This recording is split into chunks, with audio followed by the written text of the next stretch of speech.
Sadly, Dr. Deborah Birx, now retired, became an unfortunate node of disinformation during her work for the Trump administration on the coronavirus pandemic. And you might remember the clips of Dr. Birx repeating how smart and thoughtful Donald Trump is. She would repeat falsehoods about the reality of the virus. She would make obviously false claims about how well things are going here or there, thanks to Donald Trump. And many of us did not fall for it, although some did.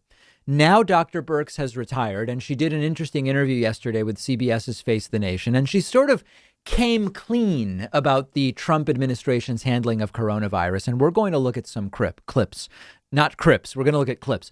And this is all fine and good. I mean, she's telling us things we all suspected, but it's too damn late. The time to sound the alarm would have been 10 months ago, when clearly she knew Donald Trump was in over his head and this was being mishandled. Coming clean when Trump's gone and you're retired and we have 2, soon to be 3 or even 4 vaccines, it's too late. Now, it's still interesting in a car crash sort of way to hear what she has to say. Asked if Donald Trump was merely distracted from the virus, which is deadly enough, Dr. Birx says there were actually people in the White House who actively thought the coronavirus pandemic was a hoax. Were there COVID deniers in the White House? There are people in the White House, and I think people around this country, because I've had the privilege to meet them and listen to them and hear them, because I wanted to hear what people were saying.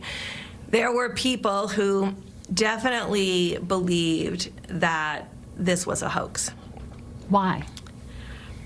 I think because the information was confusing at the beginning. I think because we didn't talk about the spectrum of disease, because everyone interpreted on what they knew. And so they saw people get COVID and be fine. Now, she almost blames herself there. We didn't talk about the spectrum of disease, as if that would have changed the minds of the people telling Trump not to worry about this. These were people committed for political reasons to claiming or believing that it was a hoax.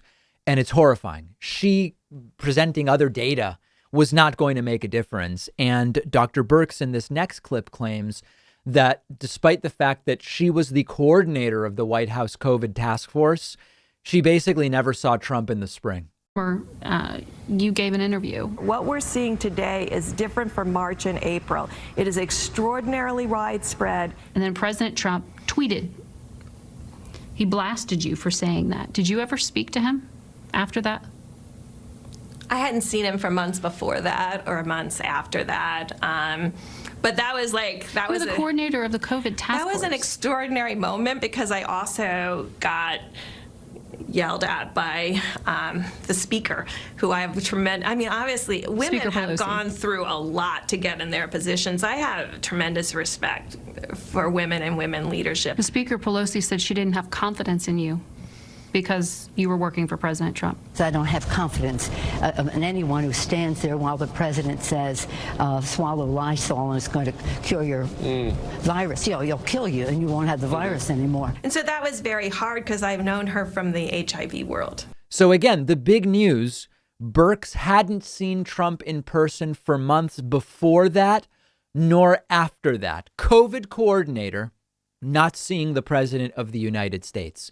Trump simply didn't care, which we knew. She's just confirming it. Birx asked, how the hell did Trump get COVID? Arguably the person who could be the most protected. They were supposedly testing everybody every day. And Dr. Birx says nobody at the White House wore a mask. Take a listen to this. But how did the task force allow the president, who calls himself a germaphobe, to get COVID himself? How did that happen? There were only 2 people who regularly wore a mask in the White House.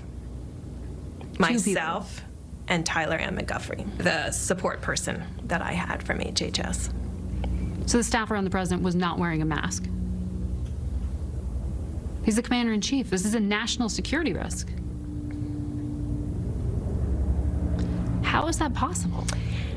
I think people believed, wrongly, that testing would be adequate. How is that possible?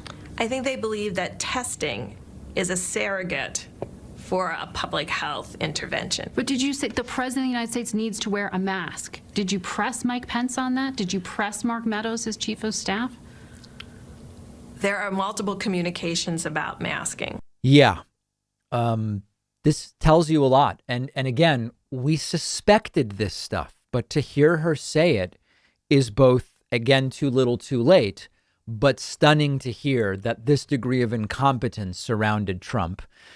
Here she explains that someone was giving Trump graphs that weren't coming from her.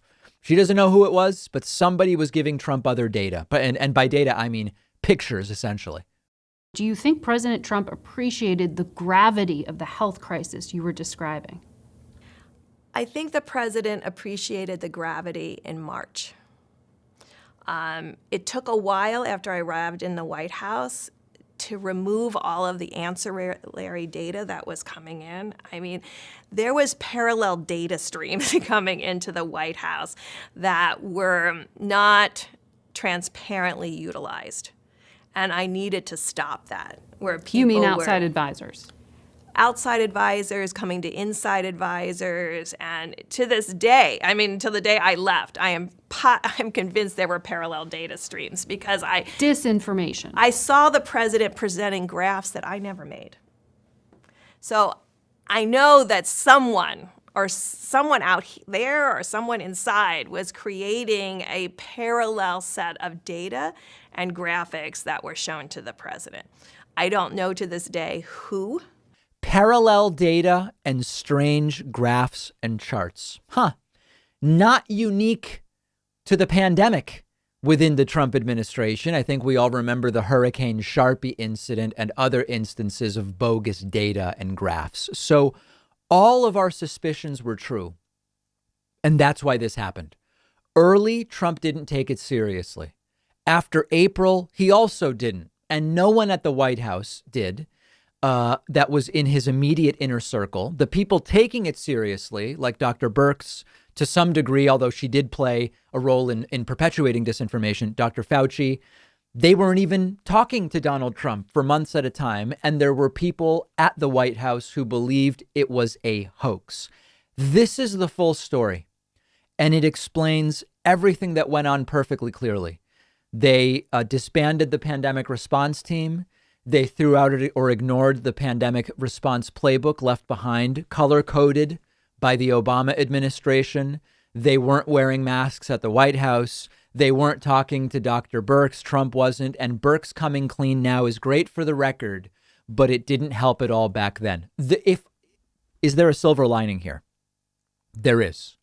Knowing the degree of disregard that the Trump administration had for the virus and seeing how Joe Biden is actually taking this issue head on from day one suggests to me, as if we didn't know from all of the examples from New Zealand and Rwanda and Taiwan and others, that having a federal administration focused on this will make a really big difference. Like, things got disastrously bad in the U.S. and they got that bad with total incompetence and disregard from the Trump administration. Now that we have people paying attention to it, I am even more confident that it will make a huge difference. Could Dr. Birx and Dr. Fauci and someone else maybe have come together in May and publicly denounced everything that was going on? Yeah, maybe. I don't know. And again, the question that I have is, I don't know what happens if they do. If they all get fired and get replaced with total sycophants. Birx kind of became a sycophant by default. Fauci did not, but he was pushed out to a great degree. I don't know. If they all come together and say this has to stop, this is what's going on, they may all get fired and get replaced by the equivalent of Dr. Scott Atlas in all of these positions. But nothing surprising whatsoever in what Dr. Deborah Birx tells us. Would have been nice for her to say it a little bit sooner, for sure. We'll have more coverage of this on our Instagram page. You can find us on Instagram at David Pakman Show. And you can find me on Instagram at david.pakman. I posted some interesting things over the weekend that you may find enjoyable or horrifying, depending on your predisposition. Quick break, back after this.